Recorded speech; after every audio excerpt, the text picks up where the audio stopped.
Rojbaş merhaba sevgili izleyiciler. Gündem analize hoş geldiniz. Yeni bir programla karşınızdayız.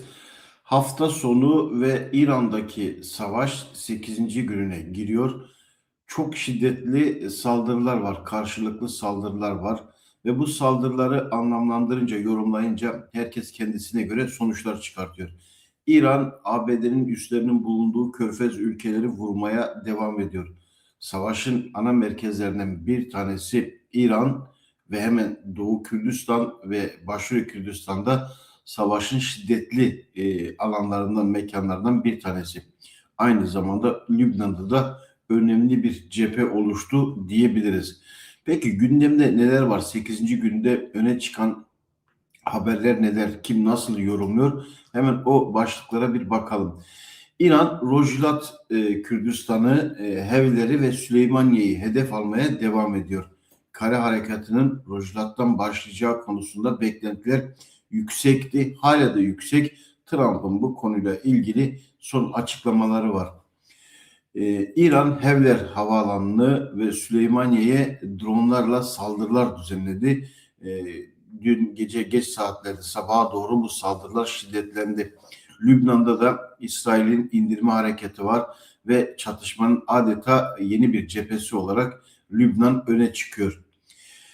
İranlı yetkililerin açıklaması var. İran medyasında bazı analiz yorumlar var. Arap medyasında, İsrail medyasında, uluslararası basında savaşın gündemi çok değişik analizler ve yorumlarla, spekülasyonlarla devam ediyor. Savaşın psikolojik boyutu çok fazla öne çıktı. Yani zaten son 100 yılın 50 yılında savaş adeta karşılıklı yapılan bombardımanlar bir yana psikolojik savaş haberleriyle oluşturulan algılarla ve buna yapay zekanın eklenmesiyle, internetin eklenmesiyle psikolojik savaş harbi, savaş politikaları çok daha değişken, incelikli bir hale geldi. Peki durum nedir şu anda? İran savaşındaki durum nedir? 8. günde savaş devam ediyor. Kürtler Doğu Kürdistan'da bir şekilde örgütlenmeye başladılar. Trump yeni bir açıklama yaptı. Saldırılar çok iyi gidiyor dedi. 42 gemiyi vurduk. 42 gemiyi vurduk diyor. İran'ın 42 donanma gemisini vurduk. Bazıları çok büyük gemilerdi. Hava kuvvetlerini ortadan kaldırdık. Bütün iletişim sistemleri ortadan kalktı. Nasıl iletişim sağlıyorlar bilmiyorum diyor. Onlar kötü insanlar. 7 Ekim ötesine baktığımız zaman 47 yıldır öldürdüklerine bakıldığında bunun yapılması gerekiyordu diyor. Haritalar değişecek diyor Trump. İran haritası eskisi gibi kalmayacak belirlemesi de yapıyor. Dolayısıyla İran'dan koşulsuz teslimiyet istiyor ve İran bu arada İran'ın yanı sıra Küba'yı da hedeflediğini söyleyebiliriz bu konuyla ilgili. Bugün birçok noktada eylem ve etkinlikler var. İran Doğu Kürdistan'da durumun ne olduğuna ilişkin bilgiler gelmeye devam ediyor. Doğu Kürdistan'da PEJAK, İran Kürdistan Demokrat Partisi, İran Kürdistan Mücadele Örgütü Hebat, Kürdistan Özgürlük Partisi, PAK, Kürdistan Emekçiler Topluluğu ve İran Kürdistan Devrimci Emekliler Topluluğu KOMALA'nın oluşturduğu birlik vardı. Ve yaklaşık 12-15 milyon civarında Kürdün yaşadığı Doğu Kürdistan'da şu anda etkili bir çatışma söz konusu. Daha doğrusu İran'ın saldırıları var. İran'daki Kürtlerin biraz örgütlü olması, bunun yanı sıra Trump'ın ve ABD'nin de istediği biçimde Güney Kürdistan'ın lojistik destek olarak sevkiyatlara açık hale gelmesi Güney Kürdistan'da İran için hedef haline getirdi. Şu anda kuşkusuz savaşın en şiddetli sonuçlarının yaşandığı bölge Güney Kürdistan ve Doğu Kürdistan diyebiliriz. Bunun yanı sıra Rojava'da da hızlı gelişmeler söz konusu. İran savaştan önce Suriye ve Rojava temel gündemde uluslararası alanda da, ama şimdi İran gündemi öne çıktı, ama Rojava'da da gelişmeler hızlı bir şekilde kendisini gösteriyor. İran'la ilgili İran'ın haberlerine baktığımız zaman değişik yönler öne çıkıyor. Türk medyasında bir tedirginlik var. Türkiye'nin bir tedirginliği var. Azerbaycan-İran çelişkisi giderek derinleşiyor. Azerbaycan'ın İsrail ve ABD lehine tutum takılması Türkiye'yi değişik politik arayışlara sürüklüyor. İran'ın Türkiye'yi hedeflediği, attığı füzenin gerçekten bilinçli mi yoksa kazayla mı olduğu tartışma konusu ama NATO'nun 5. maddesi tartışıldı. Ama İran şiddetli bir şekilde karşılık vereceğini düşünüyor. Öncelikle şuradan başlayalım. İran'ın medyasına bakalım. İran'daki İran medyasının temel başlıkları neler? İran ne söylüyor? Pezeşkiyan düşmanlara seslendi. İran Pars Today internet sitesinden aktarıyorum bunları. İslam Cumhuriyeti'nin teslim olacağı hayalini mezara götüreceksiniz diyor. Irakçı yanıtımız ABD üslerine ve tesislerine yöneliktir diyor. Sürekli işte komşularla sorunumuz yok söylemini ifade ediyor ama Suudi Arabistan İran'a misilleme hakkını kullanabileceğini belirtmişti. İran Devrim Muhafızları Sözcüsü düşman her operasyonda her dalgada acı verici darbeler alıyor diyor. ABD ve İsrail'in İran askeri hedeflerine vurdukları iddiası yalandır diyor. İran'ın savunması bu. Analistler, İranlılar ABD ve İsrail saldırılarına karşı birlik içinde diyor. Washington ve Tel Aviv bataklığa saplandı. Bu İran medyasında öne çıkan durumlar, haberler ve yorumlar.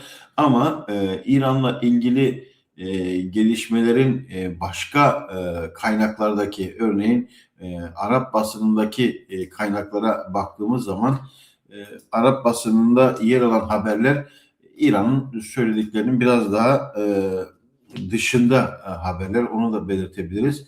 Örneğin ateş altında direnç ve ertesi gün için verilen mücadele arasında kalan İran, Washington yani Tel Aviv'in açıklamalarını öne çıkartmış Şarkul El Afsat. Savaş ikinci haftasına giriyor. Amerika ve İsrail saldırılarını yoğunlaştırıyor. Savaşın başlamasının üzerinden bir hafta geçerken Trump savaşı ancak İran'ın koşulsuz teslimiyeti bitirir açıklamalarına yer vermiş. Netanyahu, İsrail'in İran operasyonunun bir sonraki aşamasında birçok sürpriz var diyor. Bu sürprizler bu savaşta kuşkusuz en dikkat çekici açıklamalar İsrail'den geliyor. İsrail bu süreci bir bütün olarak planladı. ABD de bu planın içerisinde. Dolayısıyla Netanyahu'nun yaptığı açıklamaları ya da İsrail'in yaptığı açıklamaları çok da yabana atmamak gerekiyor. İsrail ile ilgili yani o sürprizlerin ne oldu? Riyad, Tahran'ı yanlış hesaplamalardan kaçınmaya çağırdı diyor. İran İHA'larla İsrail ve ABD üslerini hedef aldığını belirtiyor. Sürekli bunu ifade ediyor ama Netanyahu'nun açıklamaları kuşkusuz birçok açıdan daha dikkat çekici. Çünkü haritanın değişeceğini belirtiyorlar ve bu konuyla ilgili çok ciddi bir şekilde hazırlıkları var. Netanyahu'nun özellikle İran operasyonunun bir sonraki aşamasında birçok sürpriz var sözleri daha değişik eylem ve etkinliklere girilebileceğini belirtiyor. Netanyahu'nun açıklamalarından bunu anlıyoruz.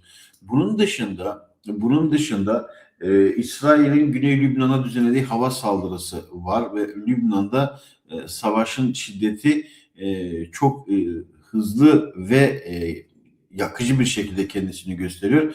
Lübnan'ın bir şekilde kendisini savaşın ortasında buldu. Lübnan İran'a destek konusunda başlangıç noktalardan bir tanesiydi ve İsrail sürekli Lübnan'ı hem Hamas'la savaş, Gazze Savaşı nedeniyle hem de İran'la savaşı nedeniyle sürekli hedef haline getirmişti. Durumun bu yönü var. Peki kara savaşı olacak mı meselesi var. Kara savaşı olacak mı meselesinde öne çıkan başlık Rojava Kürdistan'ın içinde bulunduğu durum. Rojava Kürdistan'a ilişkin Trump'ın direkt açıklamaları vardı. Kürt yetkililerle görüşmüştü. En ağır saldırılar İlam'da gerçekleşti diyor. Rudav televizyonu bu bilgileri paylaşıyor. İlam vilayetinde 13-14 numaralı 2 polis karakolu bombalandı diyor. Ayrıca birçok bölge Dehloran Kaymakamı her iki yerde şehir dışında can kayıpları yaşanmadı diyor. Urmiye'de cumartesi sabahı kent içinde bir hedef bombalandı. Medya organları kentin ana terminali yakında bir polis karakolunun bombalandığını belirtiyorlar. Kirmanşan'da yine Kasrişehir'de 2 İHA düşürüldü. Geyaran kenti içinde 2 yer hedef alındı. Sine vilayetinde cumartesi günü birçok nokta bombalandı. Luristan'da da yine birçok nokta bombalandı. Dolayısıyla Rojhilat'taki Hevler Havaalanı ve Süleymaniye'ye yönelik de saldırılar vardı. Erbil semalarında 2 İHA düşürüldü deniyor. Aynı zamanda Süleymaniye'de Erbil'in Çoman ilçesinde 2 İHA düşürüldü. Erbil Havalimanı'na saldırılar var ve can kaybı söz konusu. Dün gece saldırılar yapıldı. Vali Omid Hoşnav İHA saldırılarının bilançosuna dair bilgi verdi. 9 İHA ile Erbil hedef alındı deniyor. Aynı zamanda Süleymaniye'nin bombalandığını da söyleyebiliriz. Yani Orta Doğu'daki savaşın yayıldığı ve bu yaygının en önemlisi. Bir de Avrupa'da Norveç'te ABD'nin Norveç Büyükelçiliğinde patlama meydana geldi. Bu haberler de öne çıkıyor. Suudi Arabistan hava sahamıza giren 33 İHA imha edildi diyor. Suudi Arabistan İran'a ultimatum ya diplomasi ya misilleme diyor. İran'dan İsrail ABD üslerine 26. saldırı dalgası 3 yeni füze kullanıldı diyor. İran ordusu savaşı 6 ay boyunca sürdürecek kapasiteye sahibiz diyor. Zamanlamanın uzaması İran'ı kurtarır mı, rejimi kurtarır mı? Bu tartışılır bir nokta. İHA'lar Süleymaniye şehir merkezi ve askeri noktalar kamikaze İHA'larla 6 kez hedef alındı diyor. 6 ayrı saldırı gerçekleşti. Bu şunu gösteriyor. İran'ın Kürdistan coğrafyasında savaşı tırmandırma çabasının yüksek olduğunu gösteriyor. Çünkü en büyük korkusu Kürtler. Kürtlerden neden korkuyor? Çünkü İran Kürdistan'ında örgütlülük var. 6 siyasi örgüt askeri olarak da birleşti. Diğer parçalar Doğu Kürdistan'a her desteği vermeye hazır. Rojava, Başur ve Bakır Kürdistan. Dünyanın her yerindeki Kürtler de bu konuda son dönemde ulusal birlik tartışmalarının yoğunlaştığı bir döneme denk geldi. Ve Kürtler için çok riskli ama aynı zamanda avantajlı bir pozisyondan bahsedebiliriz. Doğu Kürdistan coğrafyasındaki hazırlıklar savaşın şiddetinin daha üst boyuta tırmanma potansiyeli gösterdiği gibi Kürtlerin o bölgede kendilerine ilişkin kendi haklarını özgür yaşayabileceği bir potansiyele de sahip ama çok karmaşık bir süreç içerisinde. Yani kara saldırısı olacak mı İran'a? Kara saldırısı olursa Kürtlerin tutumu ne olacak? Geçtiğimiz hafta içerisinde yani bu hafta içerisinde savaşın 3. 4. günden sonra Rojhilat Kürdistan'ın öne çıktığını gördük. Oradaki Kürt örgütlerinin öne çıktığını gördük. Hatta ABD Başkanı Kürt yetkililerle birebir telefonla görüştü. Barzani ile Talabani ile görüştü. Hatta Doğu Kürdistanlı yetkililerle görüşüldü. İsrail'in temasları söz konusuydu bu Kürt örgütlerle. Kürtlerin Trump'ın ama açıklaması biz Kürtleri hemen Kürtlerin öne çıkmasını çok zorlamıyoruz diyor. Çok bizim dostlarımız diyor ama çok zorlamıyoruz diyor. Kürtler için şöyle bir paradoks var. Yani bir konjonktürel olarak bir avantajlı durum söz konusu Kürdistan bu İran savaşında ama aynı zamanda bazı handikaplar da beraberinde getiriyor. Kürtler kendisini açıktan hedef haline getirince önce Suriye, Rojava'daki deneyim, Güney Kürdistan'daki deneyim şunu gösteriyor. Kürtler uluslararası güçlerle ittifak yapacaksa statüsünün garantilenmesini istiyor. Aksi takdirde bir dış müdahalenin aparatı haline gelmek istemiyor. Kürtler bu konuda ilkeli davrandı. Suriye meselesinde de böyleydi. Irak meselesinde de böyleydi. Güney Kürdistan'da görece bir federatif yapı var. anayasal anlamda tanınmış ama Kürdistan bölgesi, Kerkük, Germiyan bölgesinde hatta Şengal ve benzeri bölgeler tartışmalı. Musul'un önemli bir bölümü tartışmalı bir durumdu. Kürt nüfusunun blok olarak Kürdistan'ın parçalarında kendi statüsünü kazanabileceği durumlara uluslararası güçler yerel dengeleri, farklı dengeleri de gözeterek mesafeli yaklaşmayı bildiler. Yani şu ana kadar öyle. Çünkü Kürtlerle ittifak yapılırken işte Irak'ta yapılıyorsa Bağdat'ı, Arapları, Şiileri, Sünnileri düşünmek durumunda kalıyorlar. Türkiye'de Kürtlerle ittifak yapılacaksa Türk devletiyle ilişkilerini göz önünde bulunduruyorlar.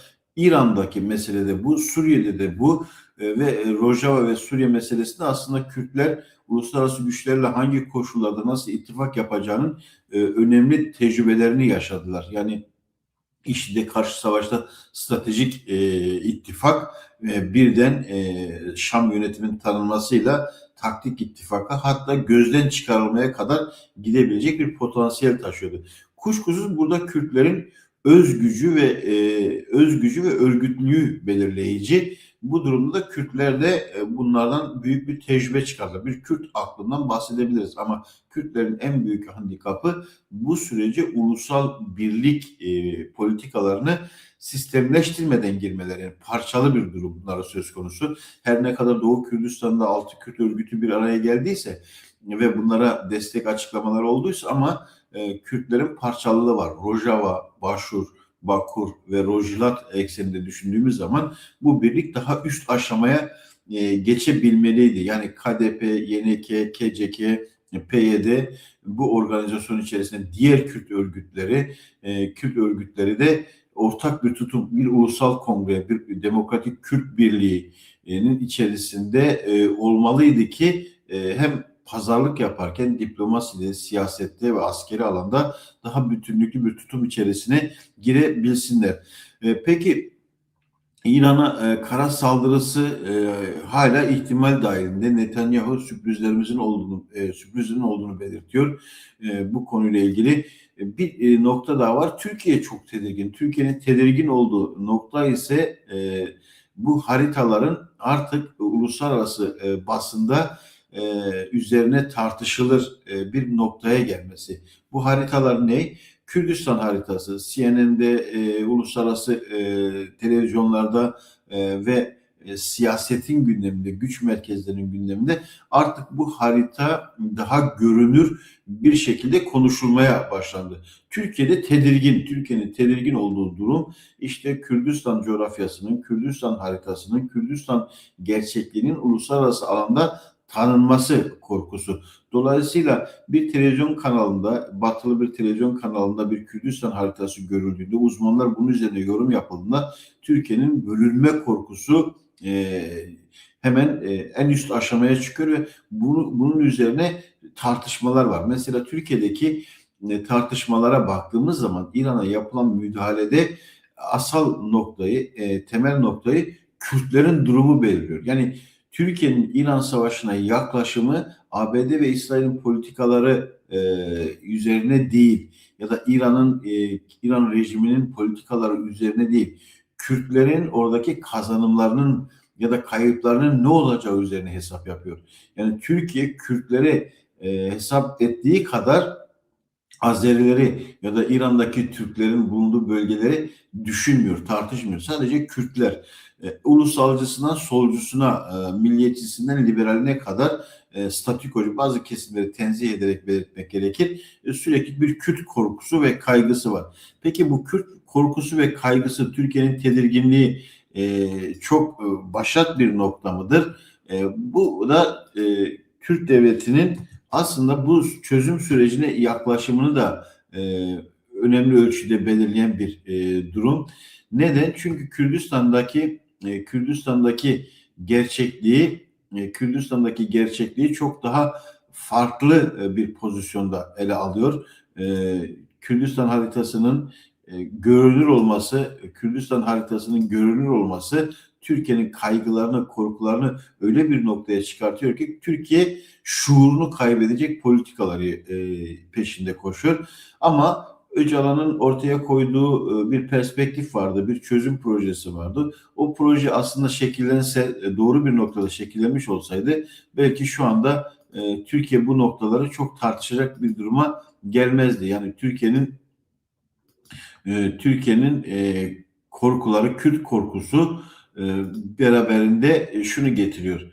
E, Kürtlere karşı cephede yer almak, buna ilişkin kendi kaygı ve korkularını e, daha da derinleştiren bir pozisyona gidiyor. Ama Kürtler Rojava'da, e, Başarı Kürdistan'da, Doğu Kürdistan'da öyle ya da böyle eksik ya da fazla bir statüye kavuşacak ve bu parçalar fiziki olarak da birleşecekler. Bunu çok rahat bir şekilde söyleyebiliriz. Çünkü örneğin işte Türk Devleti'nin son günlerde CNN International'da yer alan bu haritayı üzerine çokça tartışması, yine Fransız basınında bu meseleleri BBC'de işte Kürdistan haritası, bu uluslararası basında bu haritaların gündeme gelmesi, bunun üzerine tartışmalar yapması şu anlama geliyor.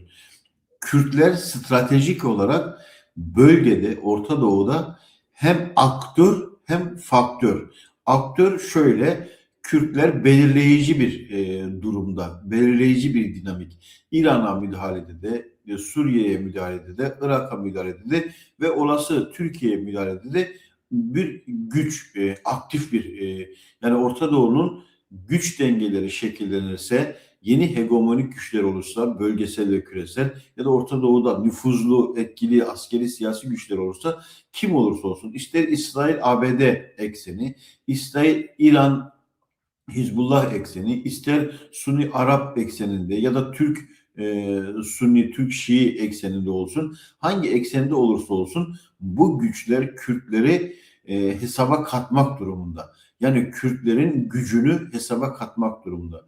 Kürtlerin gücü de hem belirleyici bir durumda, yani bir aktör olarak belirleyici bir durumda, hem de Orta Doğu'nun şekillenmesinde istikrarın hangi boyutta olabileceğini belirleyecek bir denklemin içerisinde Kürtler.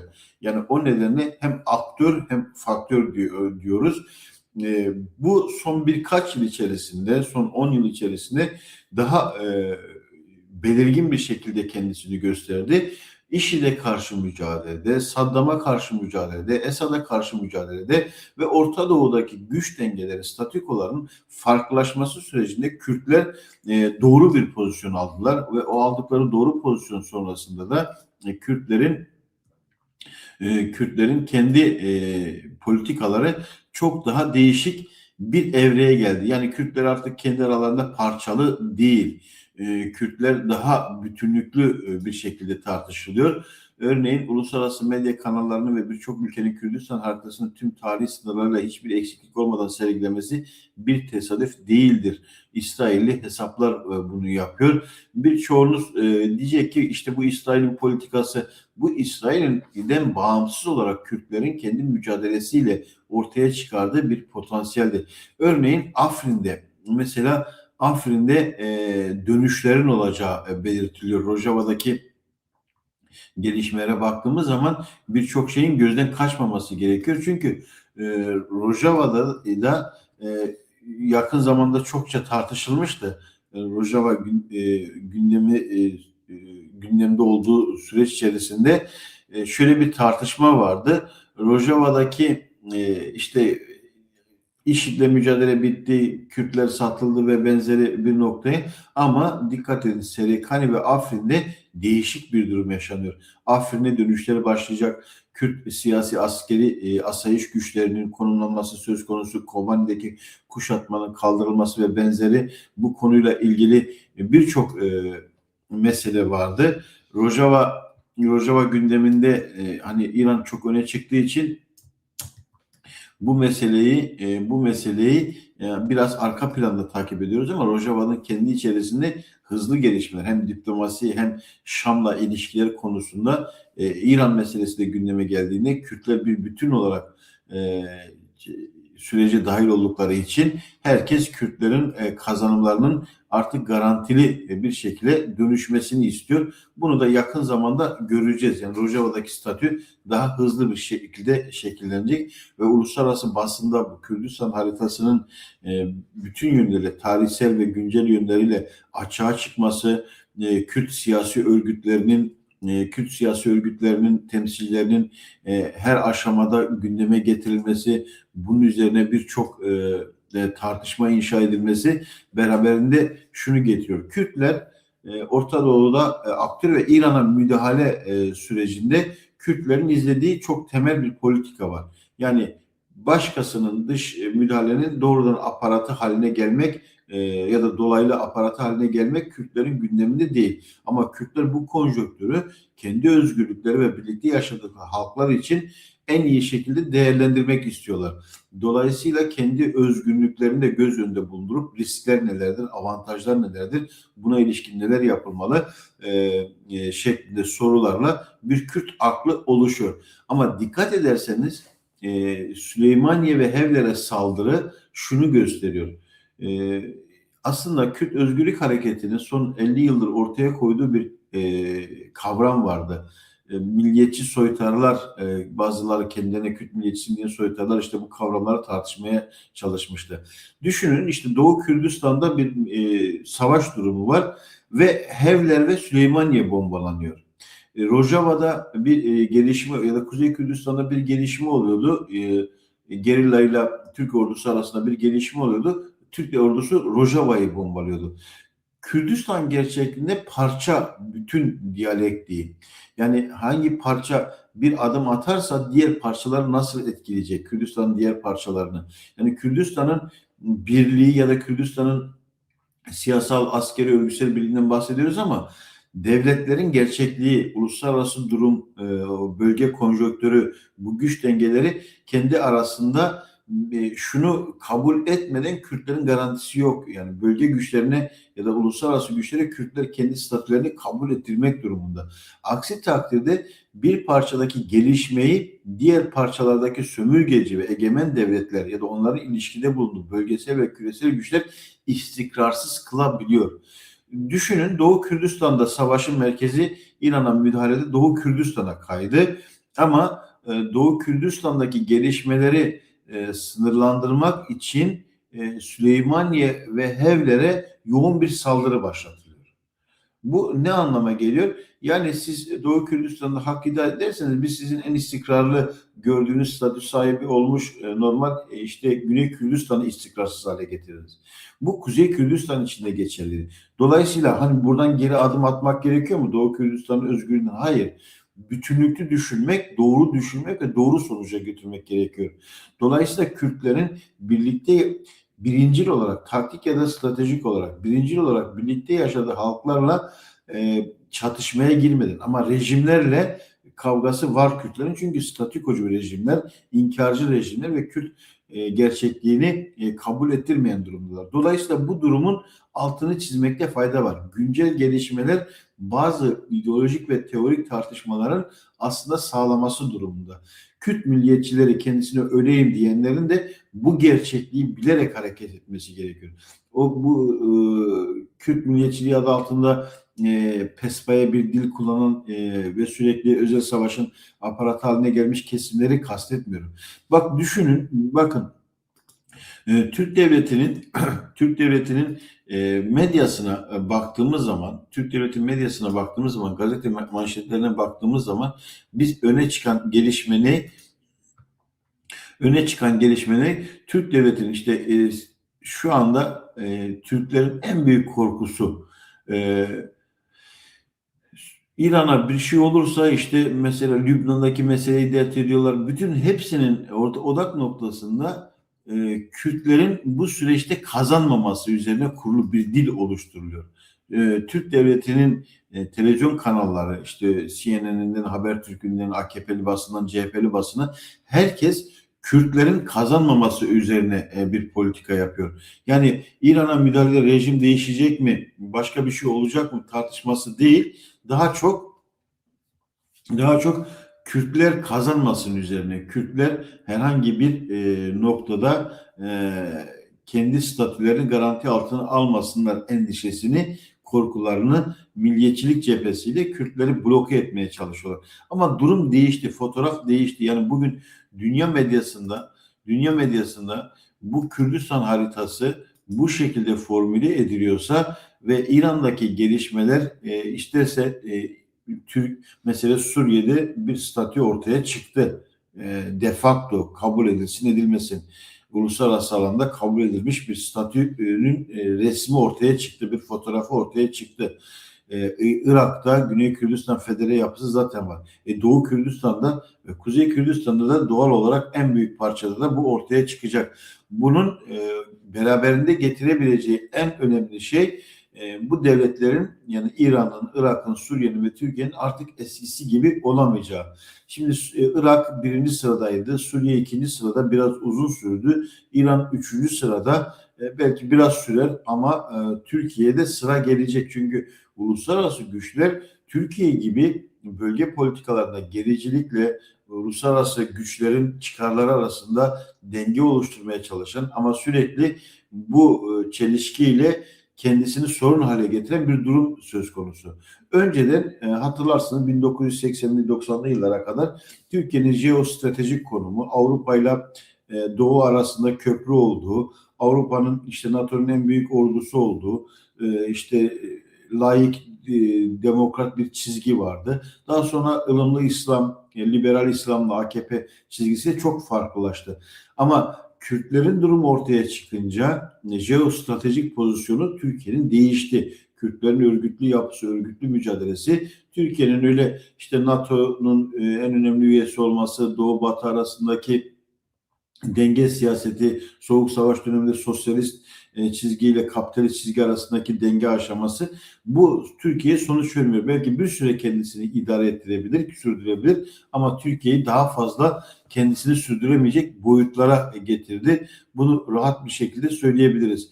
Dolayısıyla Araplar, Türkler, Acemler ya da Farslar Kürdistan'ı sömürge olarak tutmaya çalıştılar. Ama bu işte yüzyıllar sürdü belki. Kürtler kendi özgürlük mücadelesinden vazgeçmediler her parçada. Şimdi o parçalarda kendisini gösteren Kürt serıldanları ulusal bir karakter kazandı.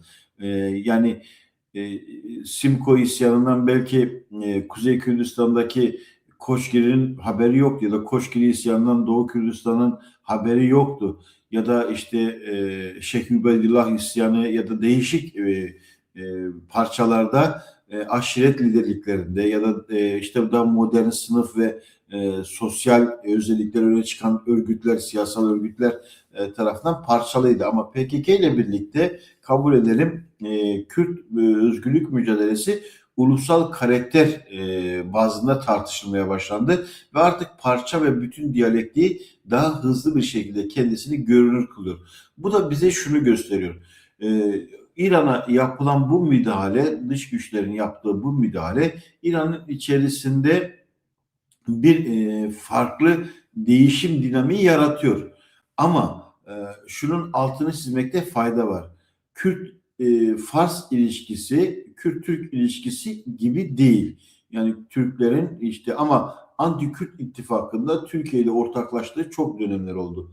İran'da Kürt inkarı yoktu ama İran rejiminin Kürtleri baskılayan ve daha önceki Şah rejiminin de işte Mahabat Kürtler şunu iyi biliyor. Yani İran'daki devlet politikasının Kürt karşıtı özelliğinin nereden kaynaklandığını çok iyi biliyor. Yani Mahabat Kürt isyanı, Simko isyanı, Şeyh Ubeydullah isyanı ve benzeri ve diğer parçalarda gelişen Kürt hareketlerine karşı İran'ın takındığı tutum Kürt karşıtıydı. Dolayısıyla İran rejiminin işte idamlarla sürekli gündemdeydi. Ama bir yanda da Kürtleri tanıyan bir pozisyonu vardı. Hatta PKK ile resmi derecede ilişki kuran bir rejim de söz konusuydu. Yani İran İslam Cumhuriyeti PKK'li yetkililere resmi düzeyde bir ilişki kurma geçmişine de sahip. Ama buna rağmen İran'ın anti-Kürt politikası kurnazlıklarla dolu bir politikaydı. Yani zaman zaman Türkiye ile istihbarat ortaklığı, Suriye'deki nüfuzunu kullanarak Kürtlere sınırlandırması, YNK-KDP çelişkisine YNK'yi destekleyerek KDP'yi zayıflatma çabası, yani Bağdat'la, Şam'la ve Ankara'yla kurduğu ilişki de Kürtlerle kurduğu politik ilişkinin sonuçlarıydı. Yani sürekli bir Kürtlerin statü kazanmaması üzerine kuruluyordu. Ama bu müdahale İran rejimini zayıflatıyor. Ama İran'ın, ABD'nin ve İsrail'in İran'a yaptığı müdahaleyi iki aşamada okumak lazım. İki kere okumak lazım. Rejim hedefleniyor ama bu rejim, İran rejimi, dikkat ederseniz bu müdahaleden önce halk eylemleri, serhilanlar İran'da çok fazlaydı. Ama İran'a askeri müdahale olunca toplumsal muhalefet daha kendisini dibe vuruyor. Oysa o muhalefetin üzerine böylesi bir askeri müdahale İran'ın daha çabuk bir şekilde sonuca götürebilirdi. Bu neden kaynaklı? İran rejimi İslami rejim olmasına rağmen söz konusu dış müdahalede aynı Türkiye gibi İran'ı savunma üzerine kendisini kuruyor. İran'ın halklarını savunma üzerine. Yani Kürtlerdeki işte Sunni İslamcı kesimin İsrail karşıtlığını, işte Kürt yani Fars toplumunun, Fars ülkesinin işte Belucilerle, Azerilerle, Farslarla, Kürtlerle bir olduğunu ifade etmeye çalışıyor. Dolayısıyla kendisini korumaya çalışıyor. Yani İran rejimini yıkmak belki askeri adımda kolay olabilir. Rejimi zayıflatmak ve yıkmak, geriletmek ki o kadar kolay olmadığı da görülüyor. Ama İran'a kendisini bölmek, parçalamak ya da İran'a müdahale sıkıntılı. Çünkü tarihsel boyutları var. İran'ın jeostratejik pozisyonu Türkiye'nin jeostratejik pozisyonundan daha farklı. Burada kilit olan önemli aktörlerden bir tanesi Kürtlerdir. Kürtlerin tutumu İran'ın geleceğini belirleyecek pozisyondadır. Bu cümlenin aynısını Türkiye için, Suriye ve Irak için de kurabiliriz. Dolayısıyla burada Kürtlerle doğru ilişki kuran siyasal merkezler kazanır. Kürtlerle yanlış ilişki kuran hangi merkez olursa olsun, hangi başkent olursa olsun kaybetmek durumunda kalır.